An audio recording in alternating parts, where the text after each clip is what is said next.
Hello, let's discuss the poem My Heart Leaps Up, written by eminent poet William Wordsworth. As you know, that William Wordsworth was a romantic poet. He, along with P.B. Shelley and John Keats, heralded the dawn of a new era by introducing romanticism in English literature. And the romantic movement was written by William Wordsworth was that they took shelter in the lap of nature whenever they were fully frustrated and disappointed and disillusioned from this artificial and unreal world. So this poem tells us totally contrasting images of real world and unreal world. The world in which we are living, and that is absolutely unreal, artificial and materialistic world, because in this world world we try to gain worldly means, we try to gain worldly achievements in this world, and we are full of malice, enmity, greed, jealousy, and full of anger. So all these things have surrounded us, and we are not supposed to indulge in this artificial world, because God Almighty has sent us to appreciate natural beauty of the creation of created by Him. But we don't care a fig for these things, and we want to indulge more and more in this artificial world, and want to and become absolutely impatient in our life. So William Wordsworth wanted redemption from this artificial world by taking shelter in the lap of nature, and he found extreme solace there. So this poem tells us, my heart leaps up. Here, the poet wants to tell us that as a child, we appreciate natural beauties of the made by God Almighty. And in the same way, as the time passes, we give up appreciating the natural things made by God Almighty, and we start engrossing ourselves in the hectic competition of these worldly gains, and we become more and more arrogant, angry, and jealous and malicious the more we become older. So, this is not the world we should live in.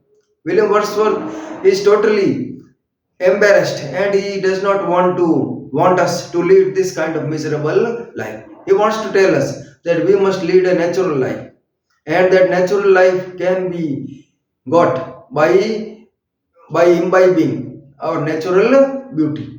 So, my heart leaps up. Here, the poet wants to tell us that he becomes overjoyed, enthralled, and exhilarated whenever he sees a natural whenever he sees a natural thing in his life. My heart leaps up when I behold. Here, the poet wants to tell us that he becomes heart leaps up means this is indeed a exaggerated personification. Here, this is the personification. The poet wants to tell us that he is absolutely exhilarating and elated whenever he sees a natural beauty. My heart leaps up when I behold a rainbow in the sky. Rainbow here is a common meteorological event. Rainbow is not such a great event that we must take interest. But as a child, this kind of phenomenal thing becomes absolutely exemplary for us. It becomes absolutely sensational and spectacular thing in our life. And so the poet wants to tell us that a rainbow in the sky, so was it when my life began.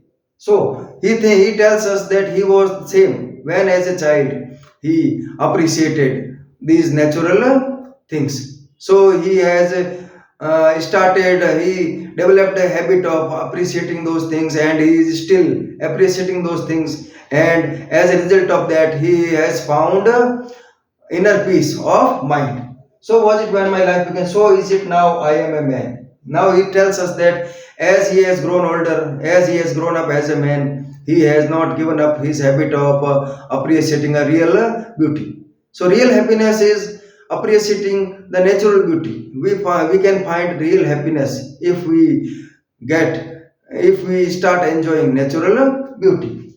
So be it when I say shall grow old. Now he is absolutely keen on remaining the same kind of person he is now. He thinks that he will be same when he will be older. He will appreciate the rainbow in the same way as he uses to be now, and he used to appreciate in his childhood. Or let me die. Now here the poet wants to tell us he has gone extremes here. He has told us that he would rather prefer death than to lead a miserable, hectic activities of this life and unreal world, this artificial world where we cannot get any kind of real happiness. Let me die. And he also suggests that a person who is devoid of appreciating natural beauty deserves death.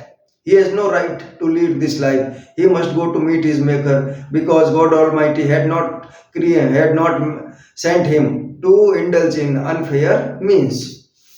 The child is father of the man. Now, this is the most important line of this poem. The poet here wants to tell us that as a child, whenever we cultivate a habit, then that habit becomes a permanent thing in our manhood also. So, as a child, we must cast, or you may say cultivate good habits, so that in manhood also those habits may be reflected, and we may indulge in doing good things in our manhood also. So the child is father of the man. This line means that when we cultivate good habits as a childhood, then that certainly becomes a strong thing in our manhood. So, a child is in fact the father of the man. And I could wish my days to be bound each to each by natural piety. And he tells us that I could wish my days to be. And he wishes to God that when his days pass by, he should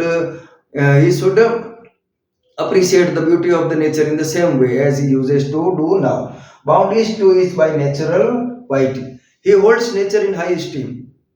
He thinks that nature is a great guide for him, and nature can bring us nearer to God Almighty, and we may become more spiritual, pious if we appreciate the creation of God.